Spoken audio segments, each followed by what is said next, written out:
नमस्कार। अगर आप एक विद्यार्थी हैं, किसी भी क्लास में पढ़ रहे हैं या आप कंपटीशन की तैयारी कर रहे हैं तो आप 5 से 10 मिनट का समय दीजिए इस वीडियो में। 10 मिनट में आपको 20 ऐसे प्रश्न बताने जा रहे हैं जो कि बहुत महत्वपूर्ण है। यह सभी प्रश्न मैट्रिक इंटर लेवल में आप किसी भी एग्जाम में बैठेंगे वहां आपको इस तरह का प्रश्न आएगा ही आएगा। तो आइए आज रसायन शास्त्र का 20 मोस्ट इम्पॉर्टेंट प्रश्न को लेकर के आए हैं और बताने जा रहे हैं। तो आप जो है कि कम से कम 5 मिनट तक रुकिए। अगर आपको मजा आया तो 10 मिनट तक आप अपने आप रह जाइएगा। तो आइए प्रश्न देखते हैं। प्रश्न है, मेंडलीव की आवर्त सारणी में तत्वों के वर्गीकरण का आधार क्या है। देखिए, एक है मेंडलीव की आवर्त सारणी और एक है आधुनिक आवर्त सारणी।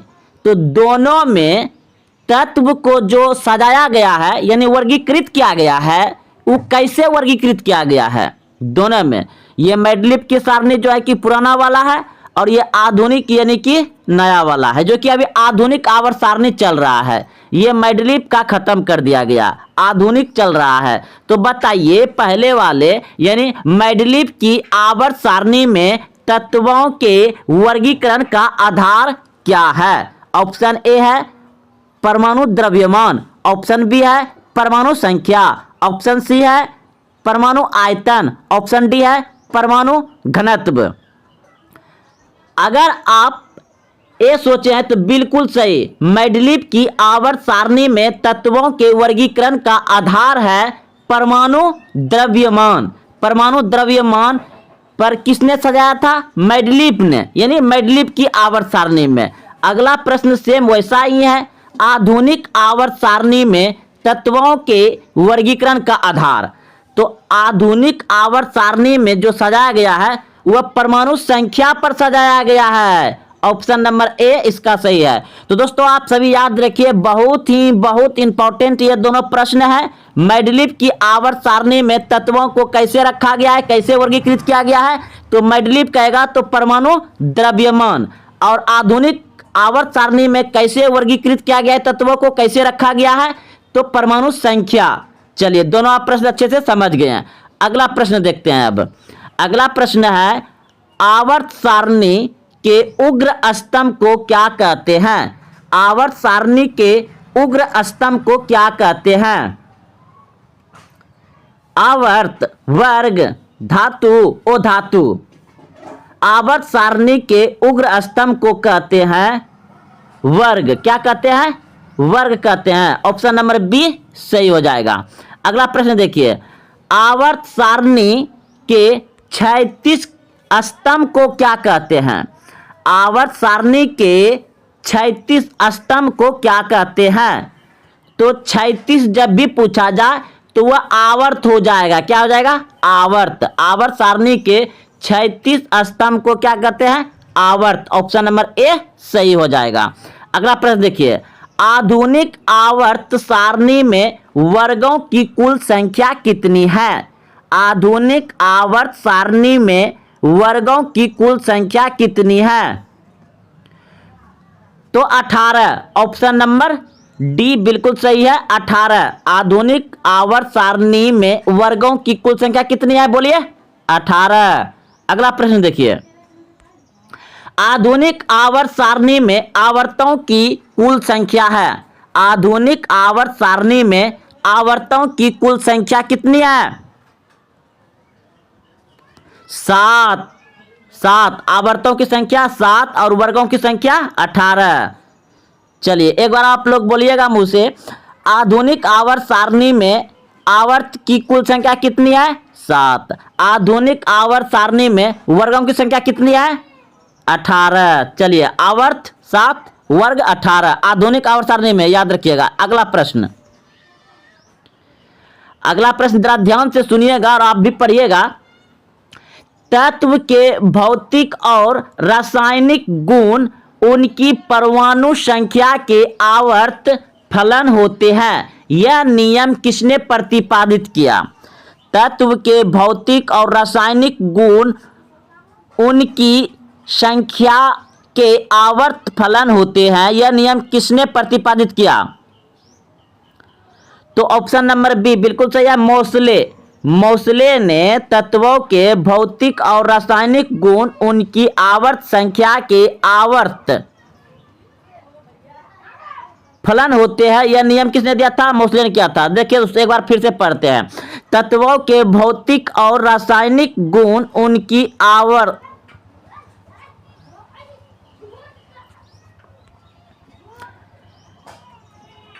तो प्रश्न एक बार ध्यान से पढ़िएगा, आप भी और हम भी पढ़ रहे हैं।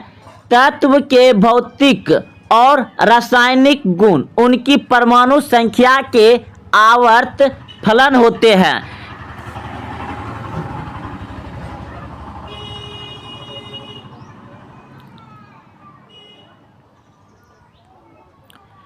तो प्रश्न को ध्यान से पढ़िएगा। तत्व के भौतिक और रासायनिक गुण उनकी संख्या तत्व को तो प्रश्न को अच्छे से पढ़िए और समझिए। तत्व के भौतिक और रासायनिक गुण उनकी परमाणु संख्या के आवर्त फलन होते हैं। यानी प्रश्न कर रहा है तत्व के भौतिक और रासायनिक गुण उनकी परमाणु संख्या के आवर्त फलन होते हैं, यह नियम किसने प्रतिपादित किया? तो मोसले ने। मोसले ने, ऑप्शन नंबर बी सही हो जाएगा, मोसले। अगला प्रश्न देखिए।